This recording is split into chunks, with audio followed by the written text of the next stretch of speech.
Audio Jungle। नमस्ते, मैं निज़ामुद्दीन, हिंदी अध्यापक, न्यू विजन सीनियर फाउंडेशन। चलिए आज हम दक्षिणी गंगा गोदावरी जो यात्रा वृत्तांत पाठ है, उस पाठ का तीसरा भाग जानने के लिए कोशिश करते हैं।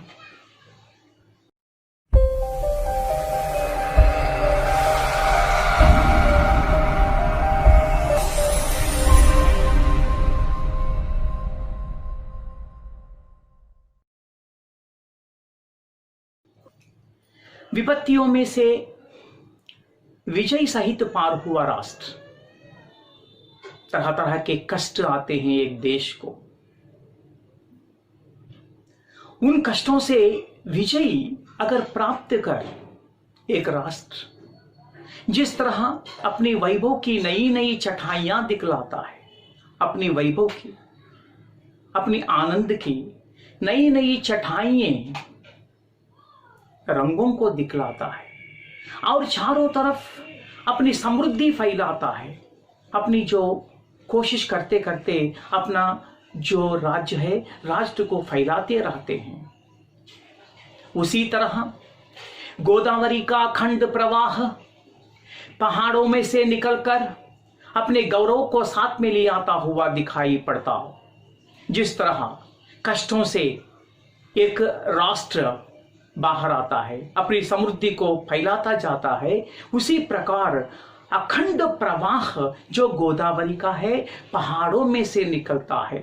पहाड़ों से कितने कष्टों को सहन कर वह गोदावरी का अखंड प्रवाह पहाड़ों से निकलकर अपने गौरव को, अपने इज्जत को साथ लिए आता हुआ दिखाई पड़ता है। छोटे छोटे जहाज तो नदी के बच्चे हैं। हमें नदी के पास जाते हैं, नदी में अगर हमें देखते हैं तो छोटे छोटे जहाज दिखाई देते हैं।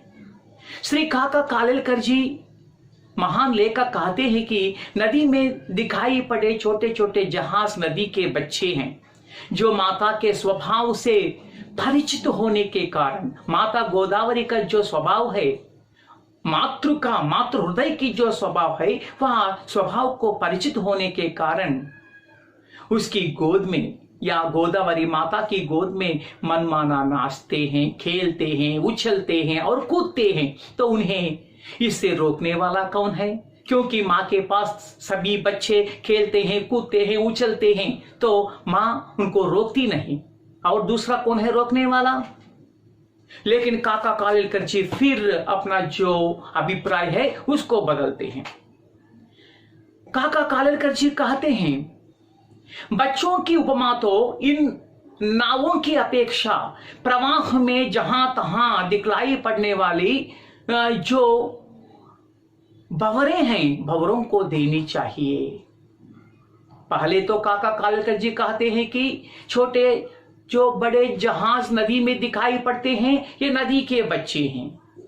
लेकिन बाद में उन्होंने यह कहा कि जहां तहां दिखलाने वाले, कहां नदी में जो भंवर होते हैं, जो वर्लपुल्स होते हैं, ये नदी के बच्चे हैं। क्योंकि कुछ देर दिख पड़े ये नदी के जो भंवर हैं, नदी के बच्चे जैसे हैं, तो ये कुछ देर दिख पड़ते हैं। थोड़ी ही देर में भयानक तूफान का स्वाग रचा, थोड़ी ही देर में एक भयानक तूफान का, एक युद्ध भूमि का स्वाग रचते हैं। और एक ही पल में खिलखिलाकर हंसते हैं जो छोटे बच्चे घर में इधर उधर वस्तुओं को फेंकते हुए भयानक तूफान का स्वागत रचते हैं और एक ही पल में खिलखिलाकर हंसते रहते हैं। ये भंवर न जाने कहां से आते और कहां चले जाते हैं, हमें तो पता नहीं। इसलिए काका कालेलकर जी कहते हैं, जो नदी में यहां वहां दिखलाई पड़े जो भंवर हैं, ये भंवर नदी के बच्चों के जैसे हैं। क्योंकि कुछ देर ये दिख पड़ते हैं और थोड़ी ही देर में भयानक तूफान का स्वाग रचते हैं और एक ही पल में खिलखिलाकर हंसते हैं। ये भंवर कहां से आते हैं गोदावरी नदी में और कहां चले जाते हैं, किसी को भी पता नहीं। नदी का किनारा यानी मनुष्य की कृतज्ञता का अखंड उत्सव नदी है, गोदावरी नदी है। नदी का जो किनारा दिखाई पड़ता है वह मनुष्य की कृतज्ञता का अखंड उत्सव है। मनुष्य आनंद से सेलिब्रेट करने का एक उत्सव जैसा होता है नदी का किनारा।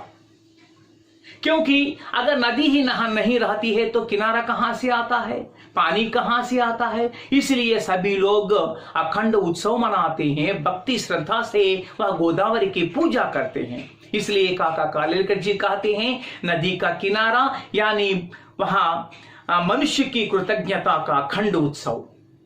किनारे पर के सफेद महल, अगर हमें किनारे पर देखते हैं तो सफेद महल दिखाई पड़ता है और मंदिर भी दिखाई पड़ता है और उनके ऊंचे ऊंचे शिखर एक अखंड उपासना है।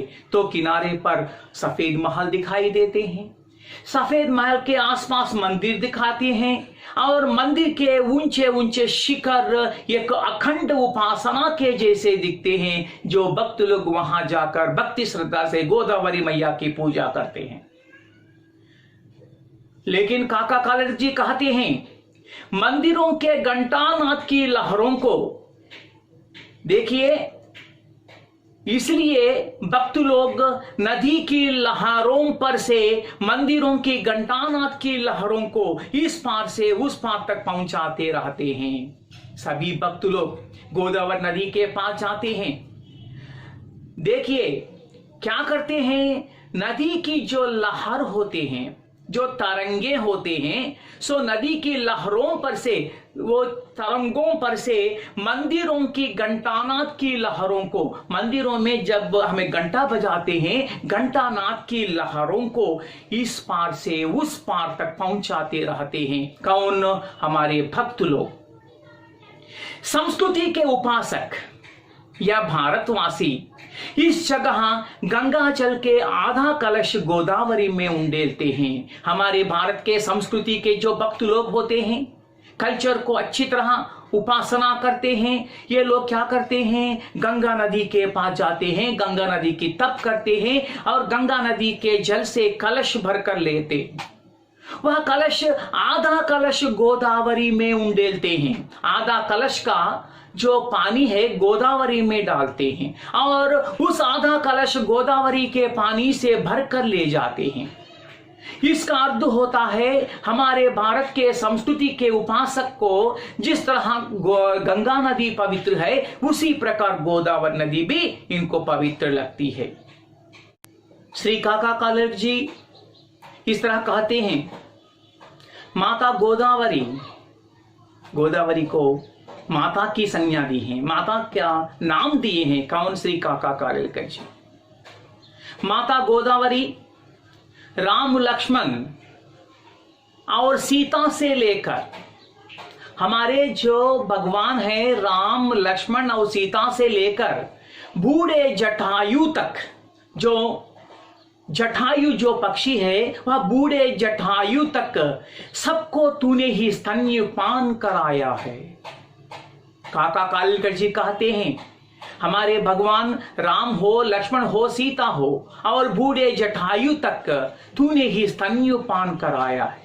स्तन्यपान कराना, जिस तरह एक माता अपने छोटे से नन्ही सी बच्चों को दूध पिलाती है, उसी प्रकार गोदावरी मैया अपने पवित्र जल को सीता, राम, लक्ष्मण और बूढ़े जटायु सभी को अपना पानी देकर उनको जिलाया पिलाया है। काका कालेलकर जी और भी कहते हैं, तेरे तट पर शूरवीर भी पैदा हुए हैं, जो महान योद्धा पैदा हुए हैं, जो अपने देश की रक्षा के लिए अपने प्राण की बलिदान करने के लिए तैयार होते हैं। तो शूरवीर भी पैदा हुए हैं और बड़े बड़े तत्वज्ञानी भी, बड़े बड़े जो फिलासफर्स होते हैं, तत्वज्ञानी होते हैं, तो अच्छा और बुरा के बारे में अच्छी तरह जानकारी प्राप्त करते हैं। ये तत्वज्ञानी साधु लोग, संत लोग या सत्पुरुष लोग भी जन्मे कहाँ? गोदावरी के तट पर ही। धुरंधर राजनीतिज्ञ भी और ईश्वर भक्त भी आपके ही तट पर जन्मे। धुरंधर राजनीतिज्ञ, महान राजनीतिज्ञ और ईश्वर भक्त, भगवान के भक्त भी आपके ही तट पर जन्म लिए हैं। काका कालेलकर जी और भी कहते हैं, चारों वर्णों की तू माता है। चारों वर्ण कौन है? हिंदू, मुस्लिम, सिख, ईसाई, ये जो चारों वर्ण के लोग हैं, चारों वर्णों की गोदावरी माता वह सभी वर्णों के जो माता है। और तू पूर्वजों की अधिष्ठात्री देवी मानी जाती है। पूर्वजों की अधिष्ठात्री देवी तो सबको अपने अपने भगवान होते हैं, लेकिन घर में प्रतिष्ठित करने वाली एक महान देवता होती है। उस देवता को अधिष्ठात्री देवी कहते हैं। तो हे माता गोदावरी, तू पूर्वजों की अधिष्ठात्री देवी है। नई नई आशाओं को लेकर मैं तेरे दर्शन के लिए आया हूं। नई नई आशाओं को लेकर, तरह तरह के आशाओं को आपकी दर्शन कर, वह धन्य होने की आशाओं को लेकर मैं आपके दर्शन के लिए आया हूं। तेरे जल में अमोघ शक्ति है। काका कालेलकर जी कहते हैं, गोदावरी नदी के जल में अमोघ शक्ति है और तेरे पानी का एक बूंद का सेवन भी व्यर्थ नहीं होता। गोदावरी नदी का जो पानी है, पानी का एक बूंद का सेवन अगर हमें करते हैं, एक बूंद का जो पानी हमें पीते हैं, वह कभी भी व्यर्थ नहीं होता। इस तरह पवित्र नदी है कौन? गोदावरी नदी। गोदावरी नदी का जो पवित्रता के बारे में काका कालेलकर जी वह चेन्नई से राजमहेंद्री रवाना होते हुए अपने मन की भावनाएं व्यक्त करते हैं, यात्रा वृत्तांत लिखकर हमें बताए हैं कौन? श्री काका कालेलकर जी।